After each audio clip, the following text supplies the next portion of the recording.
Okay. I feel like I am being live streamed on Facebook. Okay. I feel like okay. There's a little bit of feedback. And also, I'm just going to bring that down. Bear with me a moment. Hello, it's Jacqueline, and it is a very long time since I have done a live stream on my Facebook or in any way on a public domain. So I have a little bit of nerves happening in myself, and I also have a lot of just notes here on the side that I want to talk about. And the first thing is I've written about doing feminine immersions. I've written about the client who came to my home, and I've had several inquiries. So it's stirred a deeper conversation within myself about feminine energy, about women in our desire for divinity and intimacy with divinity, our fear of going deep into the darkness, into the grief, into the longing, the distortions of our sexual energy being defined as only sexuality, only directed towards engaging with direction towards expressing sexuality. And to me, I'll pause and say, sexuality, back in 2019, I was creating programs for women, and I remember distinctly walking in the forest of my favorite woods at the time and asking the question, what do I want to bring to women? And hearing the answer, I want to talk to women about their own sexuality. And the deeper question was, what is that? What does that mean? What is feminine sexuality? And at the time, I created a program with multiple qualities that I felt contributed to a woman's sexuality, to her sexual expression, her sexual energy. And I think sometimes we get hung up on that piece that is, quote, sexual, when in truth, what I have come to understand is that sexual energy is creative life force. It's a desire to intimately connect and to conceive and birth, bring forth something new into the world. And because we are feminine, because we are biologically women, and I am speaking directly to feminine women who understand and relate, and if you don't, just fine. But because that is our makeup, it is natural in us to want to procreate, to want to partner, to want to deepen into ourselves, to our lives, to our families, to our expression, and with our partner, with the other. And sometimes the other is not our romantic partner. It's a close loved one that we are in deep connection with, whether it's a friend or confidant or a longtime loved one connection. So I want to sort of bring those all together and create a map, a pathway, a deeper sort of look into these energetics. They have played out in my life. I'm speaking very candidly, actually, about my own experience on my new podcast, The Intimate Feminine. And so all of these pieces for me are weaving in together and creating new connections of understanding within myself. So I want to begin with the desire for divinity, which I've already spoken a little bit about, and that is for a woman who carries these codes, for a woman who desires mystical connection, for a woman who perhaps understands and relates to goddess energy, priestess energy, mystical energy, creatrix energy. For me, all of those energetics have come alive in my system, and from there have needed to be purified in my system, because when I first encountered and engaged them, it blew up into this inflation because it felt so big, so responsive to a longing I had had for a very long time.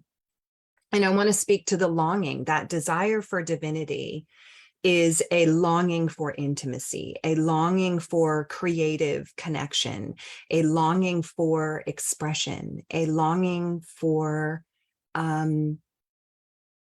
channels through which to become, not just share or express, but to become her devotion. So I experience that. I think many women experience that. I think women experience the knowing of the longing. And when we are not deeply connected to the purity of the longing for what it is, it becomes a desperation. When we don't know how to dance with the energy, it ultimately becomes a distortion that is desperate for connection, desperate for something that can answer the hunger, and the desire to be in co-creation, in partnered co-creation. The distortion especially comes in that when we are not facing, looking at, acknowledging, allowing, welcoming the hunger and the desire, and how dark that can become, how alone it can feel, how disconnected we can believe ourselves to be from ever receiving it. When we are separated from that void, I'm going to call it that void, when we separate ourselves from that void because we're fearful of the grief, because we're fearful of being alone, because we're fearful of not having, because we're fearful of how it looks, and ultimately because we are fearful of the full penetration that is receiving exactly what we desire. When we separate ourselves from that to be okay, to be strong, to be independent, to be fine on our own without a partner, without relationship, without intimacy, it begins to contort itself. It loses the richness of our, it's not just desire, it's a pure hunger for what we know and sense is real. And what I witness oftentimes, have experienced myself and witness oftentimes within the women who come into my field, is a disconnect from what lives deep inside of her, from what she truly needs and wants to feel alive. Sexual energy, we very often, I certainly did. I understood and felt sexual energy running through my system from the time I was a young girl. And I understood that to be only sexual. What I now would tell you is that was a hunger to be co-creative. That was a natural affinity within my system to partner and to deepen into what I will call the dark void being the cosmos, the dark void being the womb, the dark void being that sort of black hole where everything is possible, where creation exists, where the Big Bang happened and created new life. We are hungry for it, and yet we sort of turn away from it, afraid of what we might encounter within ourselves in the experience. And the other piece that often goes with that is the belief that we can only flower open into those energetics through a man, through partnership. And there's a piece of that ourselves, I would say, that opens even more in partnership. And there's also this path of a woman falling in love with herself, with her expression, with her desire to create, with her hunger for partnership, with her sexuality, with her divinity. All of these pieces, until a woman can sit in space with herself, with the hunger, with the uncertainty, with the not knowing, with the fear that it might not happen, with the heartache from a love she encountered along the way. Coming into that deep, dark space with herself is actually the way through. And we fear it. We fear that if we put one foot into that space, it's going to swallow us whole and we will become lost. We will become depressed. We will become disconnected. We will encounter a void, unlike anything we have known, a void that feels like nothing. The beauty of moving into that void is that I posted yesterday about the spider woman. So the energy of woman, and specifically of what dropped in for me around the spider woman, is we are naturally designed to experience birth and death, creation and dissolution. And the deeper we come into ourselves as women and understand who we are, understand our own energetics, whether that's through archetypes or a lot of people are doing human design. There are many, many tools out there, but ultimately it comes through going down. The deeper in we go, the more we understand our own energetics, the more clear, the more creative, the more sensual, the more beautiful, the more alive, the more available we are for precisely the energetics, the relationships, the artistry that we long for. The natural cycle of creation and dissolution is known to the feminine psyche. And what has happened with time is there's been this energetic of empowerment and building herself up and becoming strong and just being that pillar of energy she feels she has hungered for, creates a separation from the ability to allow parts of herself to die and evolve and alchemize and transmute, which is transmutation is a gift of the feminine. It connects with the energy of Kali. It exists in the space of the womb. I remember years ago, I don't remember if it was me or my mom or somebody had Dr. Oz on, and they were talking about douching. And Dr. Oz says, women don't need to do that. It's like a self-cleaning oven in there.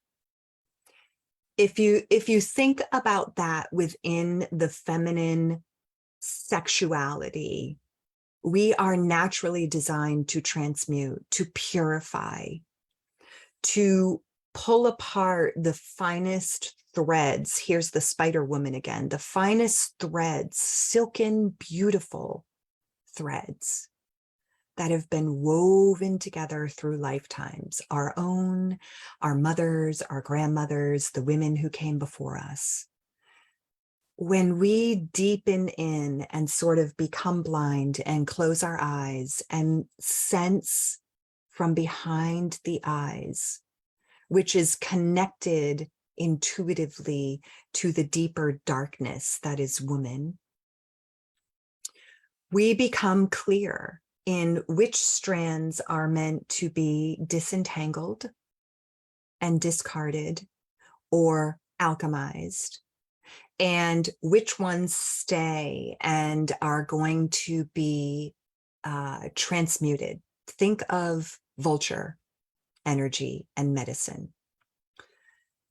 The vulture is able to take in, to use as sustenance, roadkill, dead creatures. And that vulture eats the death. And as he defecates on his body, it's antibacterial. It cleanses and purifies him. He doesn't become ill. He doesn't become toxic. It's the energy of transmutation. Kali, the goddess Kali, carries that energy. We often see Kali depicted as angry and drinking the blood. And my understanding of Kali, my personal relationship with Kali, is that she is a fierce goddess of transmutation. She understands how to, Kali drank the blood because if she didn't and the blood dropped on the ground, it would reproduce more of the same. In her, the Kali mythology, it was demons she was destroying. And rather than allow that blood to drop on the ground and reproduce, she drank it. Wisdom, feminine, innate knowing of what actually produces life and how to devour death and transmute it through her system. Because Kali drank the blood, she ran it through her system, and she birthed new life. Deep, deep mysticism and a potent force of love. Kali. The other piece of Kali is that she became drunk on the blood. And when I first encountered Kali, it was back in 2017. It was a weekend that women were marching on the Capitol. The very first time that a lot of that energy was churned up in the way it is in our current climate.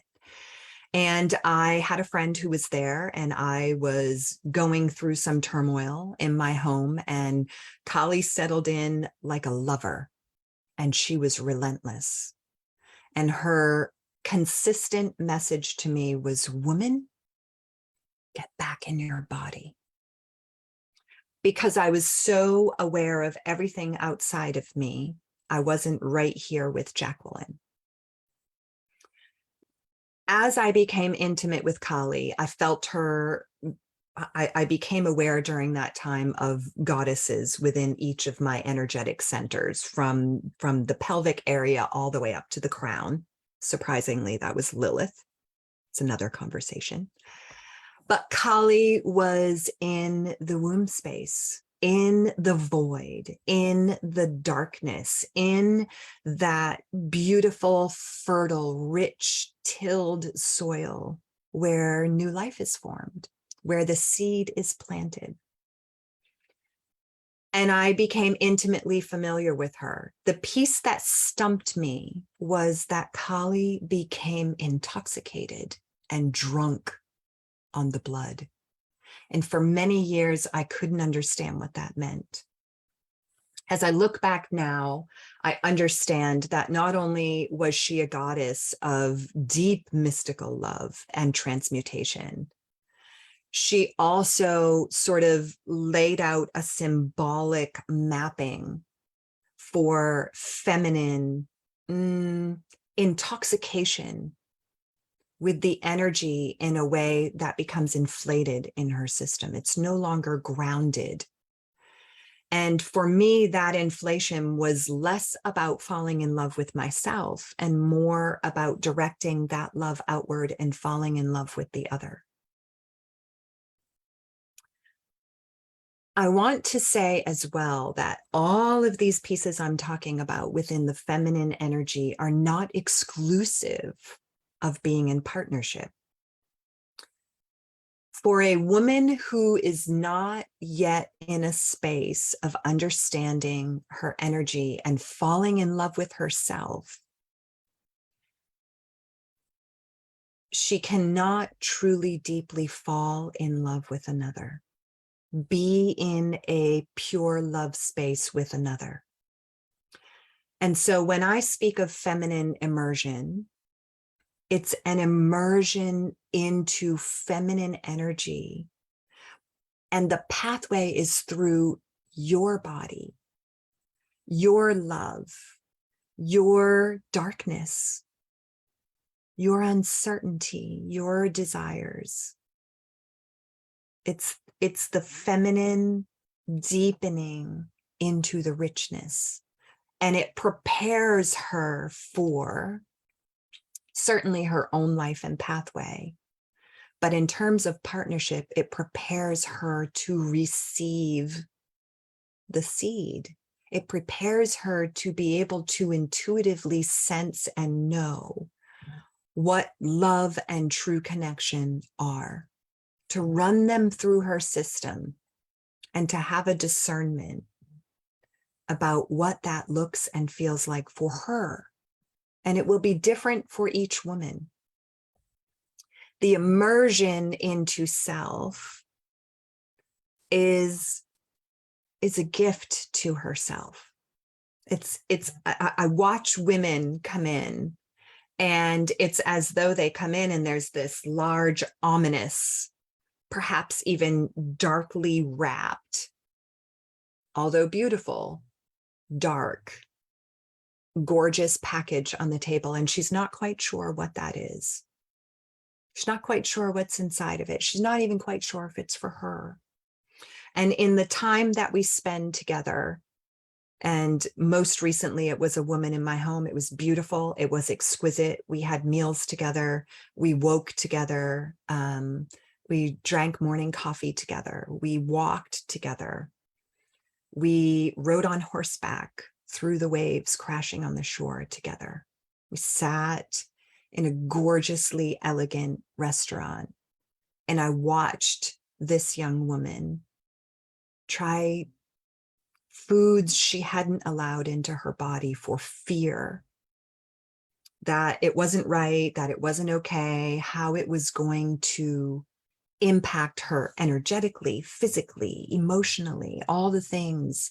It was as though there was this rule book she would take out on a subconscious level that would say what was okay, what kind of woman you can be and what kind of woman you should not, what you have to silence in yourself, and silencing in terms of desires, what she really wanted.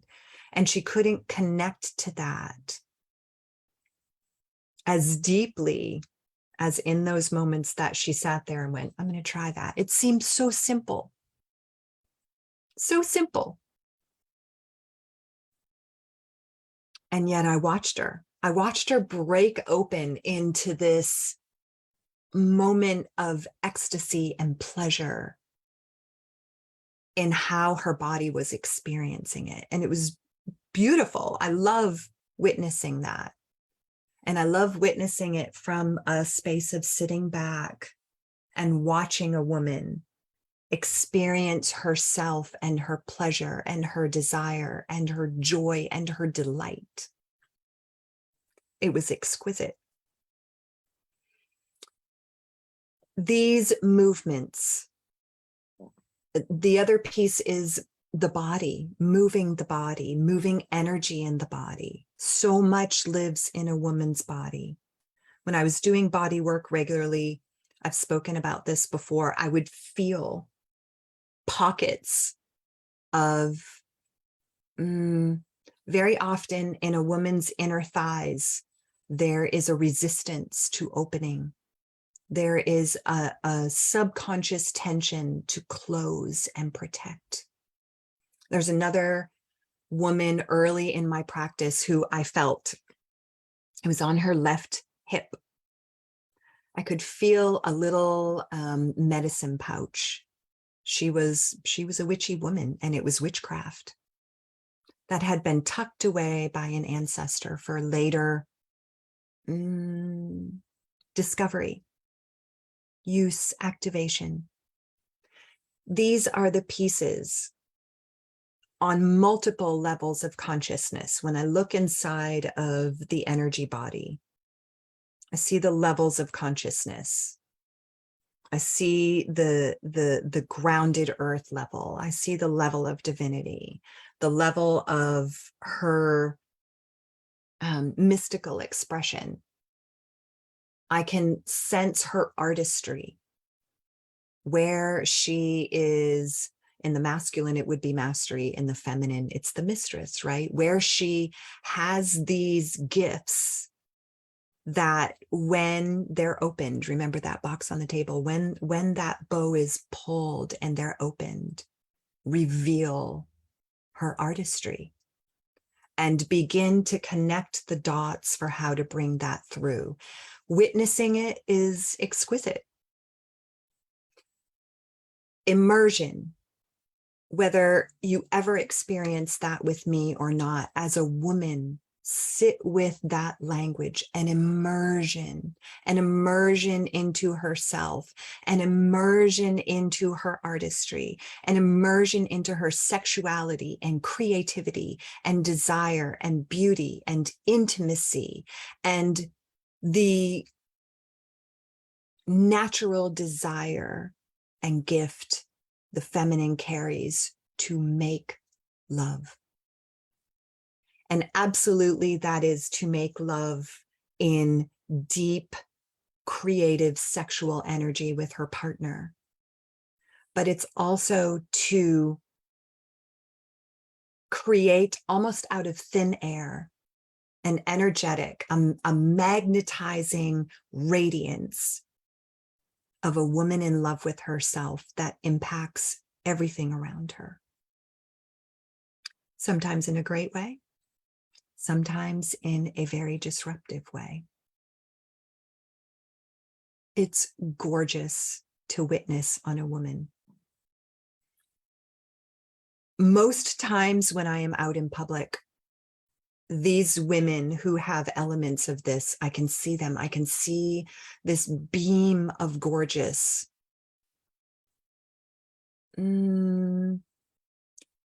It shimmers and it's alive and it's, I was going to say enticing. I'll go back to magnetizing. It draws you in. Just one tiny element. It might be the way she's dressed. It might be her hairstyle. It might be watching her with her lover or with her women. And it lights up the space. It changes the almost chemical substance of energy in the air. And I feel it light up within myself. The immersion into herself brings a woman to life. It opens her life force. It changes her.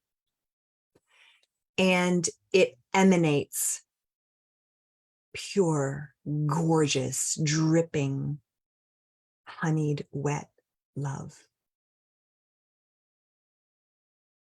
That's the feminine. And that coming all the way around from her connection to herself into her deepening with a partner. That's what draws him in a beautiful, pure way, not through a seduction, through an alive, sensual, creative life force that is pulsing, vibrating in her system. And to be straight up, that immersion, to go down and in, will absolutely demand the encounter with anything that is in the way. Remember those levels of consciousness. As you spiral down and in, there will be places that are bumpy. When an archaeologist excavates with such great care the soil, the earth, the land, the matter around what is being excavated, there is great care taken. And if you sit back and watch, you see those layers of our history, of what has occurred. It's that way within the feminine being. There are these beautifully rich, colored, gorgeous layers of her experience, of her energetic signature, of her life force. And as we gently and with so much love and grace and elegance and integrity begin to gently brush away the debris, she is revealed. I'm going to close with this. When she resists going there, when she is unable to connect with herself and the truth of her, the clean, pure truth of her, it becomes desperation. And it gets clouded. Her ability to cleanly sense and intuit what is true and right for her becomes clouded. Desperation is a different vibration than desire, is a different vibration from longing. I believe we are designed with a longing. We are gifted with a splayed open heart, pulsing with love. And if we avoid the pathway to that, because there's tenderness, because there's been heartbreak, because we're afraid to love again, because all of the things,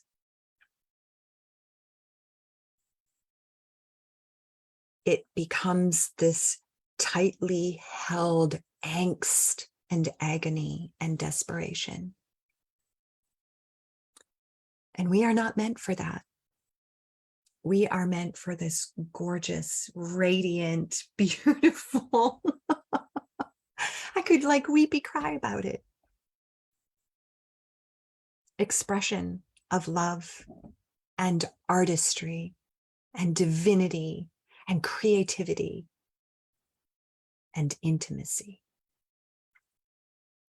However you do,